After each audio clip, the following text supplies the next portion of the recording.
Hello, and welcome to a bonus holo bid for 40k stories. I long debated whether to send this back to our human mutual friend, but I feel he and you deserve to know. Today, I won't be covering anyone or anywhere of note in the 41st or even the 31st millennium. Instead, I thought it high time you knew who and what you were dealing with when you tuned into this series. This is my story, where I came from, how I came to be who I am today, and why I'm travelling around in a Craftworld risking life and limb just to tell some random stories. My name is Fiol Salashe Keus Mihal, or as you know me better, Michael, for Tactica Imperialis. Enjoy. I was born on the world of Salashe, a gaseous world in the Farside enclaves, primarily held by the water caste, but containing elements of every caste in around 970 M41. Yes, I'm a Tau. I was born into the Earth caste, as intercaste breeding is forbidden and both my parents were members of said caste, and I trained in their workshops and laboratories accordingly. I never really excelled at chemistry, and so I steered away from the fuel systems that my father had developed, but rather I found my place in physics and engineering like my mother. She was only a Fiofra, an overseer in your tongue, but she had been part of a team that worked on enhanced scanners for the aircast pilots, and I sought to modify and refine her technology for battlesuit use when I rose to FIOE, the rank below her. I did my best to form ties with every caste, as Oshova encouraged harmony between them, and I found a strong friendship with the water caste Porwee Adelaide, a skilled linguist who had been an envoy to the humans, who joined the enclaves and settled on Gevesa Rio in our set/system. She was the one to teach me Low Gothic, and I reckon she could be one of our most senior diplomats or ambassadors by now. I'll check next time I'm passing by. I obviously worked with the Aircast a lot, as it was their technology I was adapting, and since I couldn't make a prototype until I became Fiovre, I found myself looking through the schematics of their vessels. Coro Chatway actually let me enter a simulation to see if I knew how everything worked. Probably the reason I can fly this bloody Craftworld. I didn't get to know the Firecast until a few years later, as I finally got to work with the battlesuits I was designing for, specifically the XV-95 Ghost Keel and the XV-86 Cold Star battlesuits that were still incredibly rare in the Enclaves. We'd only just got our hands on them when Sub-Commander Torchstar brought them out.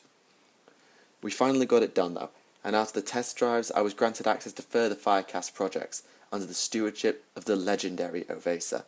He is, simply put, a genius. I was honestly slightly lucky not to be assigned to that team that remained on Violos during the Terranid invasion of the Enclaves, and I was nearly FOL at that time, and one of the FOL stayed with Ovesa. But I was involved in the rebuilding effort of the world after my workmate's virus destroyed the High Fleet. Rest in peace, brothers. I was still on Ovesa's team as he developed the piloting array for his salvaged XV-104 Riptide, playing a role particularly with the interface that monitored Nova Reactor, and requested to take the schematics back to Salasay so I could adapt them for other suits. As I was most familiar with the XV-95 and XV-86, I focused on them, and was fortunate enough to test my design on the suit of Chassel Cordella, a name given to her. She was just below leader of our Firecast at the time. She got the name from the Gevesa. It meant Daughter of the Sea in Low Gothic, or one of the Latin languages that makes up Low Gothic anyway. Her midnight blue battlesuit will have certainly helped that idea. I removed the Firecast piloting array and implemented my Earthcast one just to make sure everything was in order, and once we did the switch back and Cordella had her own, I built/commissioned my own battlesuit that replaced some of the weapon systems, namely that missile pod because rocket launchers are loud, with a translation unit and a small stealth field generator, with a little help from the now pauvre Adelaide and Fio Josen, who had been my original overseer when I started out. When the main Tau Empire suffered imperial reprisal at Mugalath Bay, known to the humans as Agralan, Oshova and the Enclaves came to their aid unannounced. The Empire lost the world to Exterminatus, Ethereal Supreme Aunvar was slain, and Chasso Chacera was wounded, but the Enclaves, we were able to withdraw rather cleanly. I entered the battle to observe some of the Imperial and Empire technology.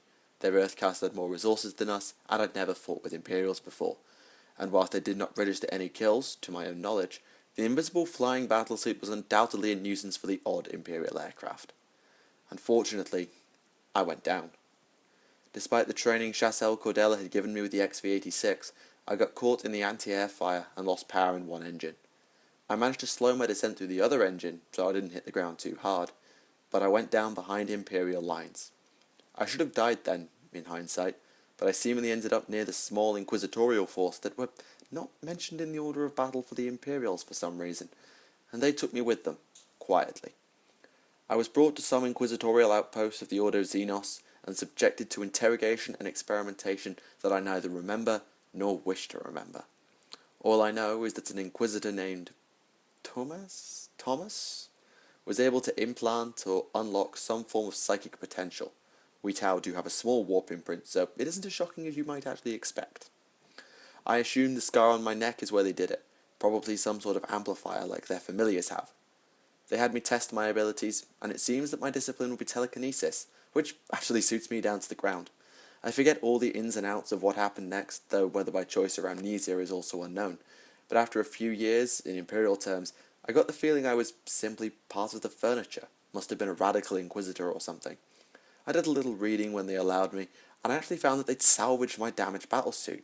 I was even granted permission to psychically repair it. I think they bound my hands so I was forced to use my new abilities. Another test, probably. I couldn't fix the gun, which is probably because I'd used that arm to steady my landing and it hadn't even been salvaged, but everything else was working soon enough. Although that translator unit was a nightmare to fix, I can tell you, without a watercast around.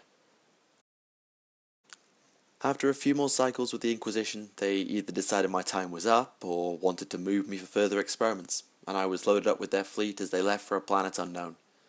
And then it all went pear-shaped, as some of you would say. The warp was being particularly rough, and I actually embarked into my battlesuit not long after we translated into the Imperium, as I had a sense that something was going to go wrong. And by the greater good, didn't it? The Gellerfield of the Gala ship I embarked on failed, though I forget why, and demons of Slanesh came aboard.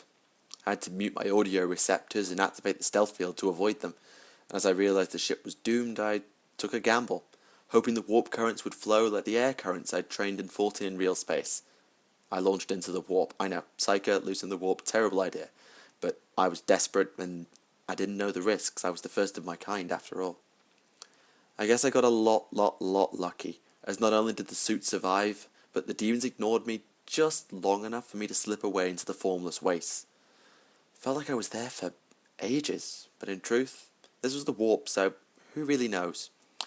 I was almost out of fuel, despite conserving it as best I could in that seemingly endless bloody hellscape, and I flared my psychic power to see if I could force my way clear.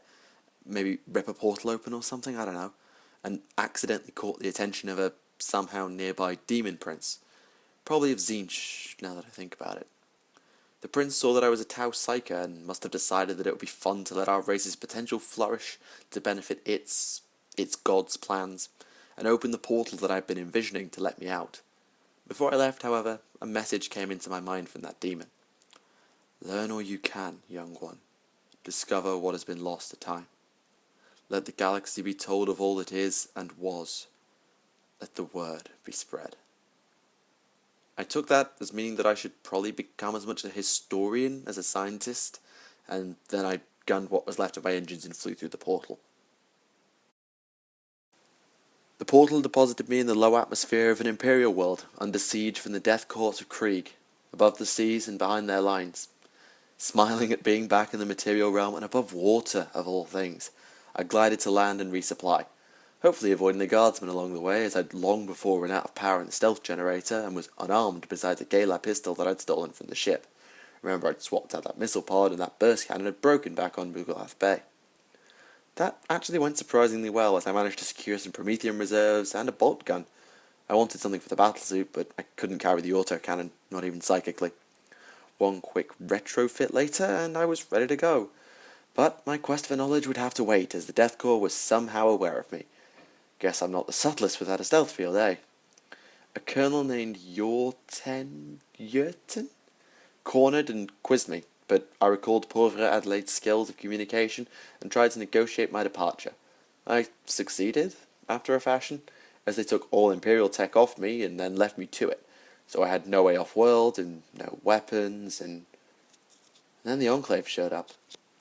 The Firecast of Violos, led by Chasso Aracon, our commander-in-chief before the return of Oshova, and a member of the legendary Eight, came in and launched a surgical strike to cripple the Gala command structure.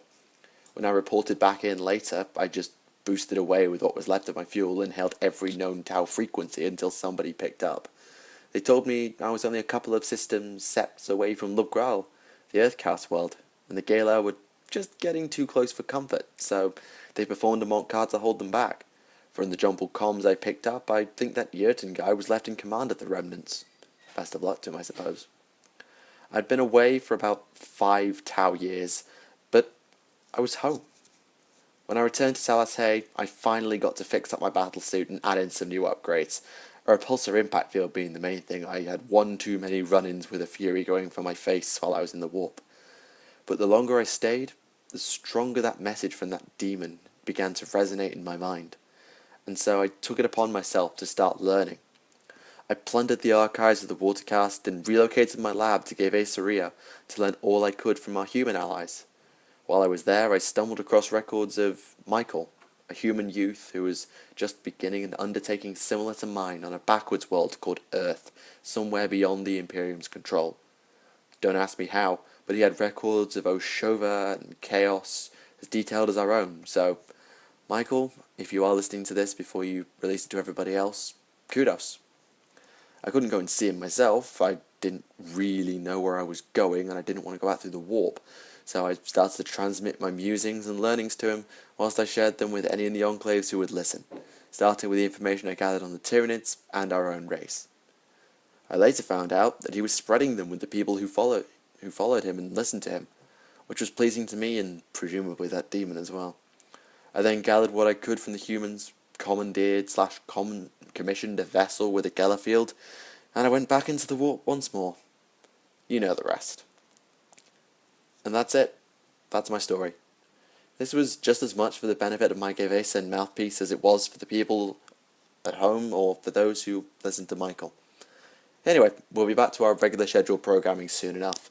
The communications from this Craftworld are rather one way, so I don't know when Michael will share this in relation to when I sent it to him. Oh, actually, for those back home wondering about this place, from what I can gather, it was Craftworld Neo-Verai. No, I've never heard of them either. And it's been floating in space for a few decades now. I finally got into the archives. Cause of abandonment/death is unknown, but given the location when I boarded, I would suggest Tyranids that Tomb World was out in the eastern fringe, and the Tyranids have left Craftworld lifeless before. See Malantai. I've decided to call her the Truth of Harmony in the Galar tongue. I won't even try with the Tau translation just for their benefit. It's cliche for a name, I know, but that's what my mission is. So, onwards. Thank you all for watching. My name is Fiowel Salaste Chaos Mihal via Michael for Tactica Imperialis, and I'll see you all soon. Goodbye.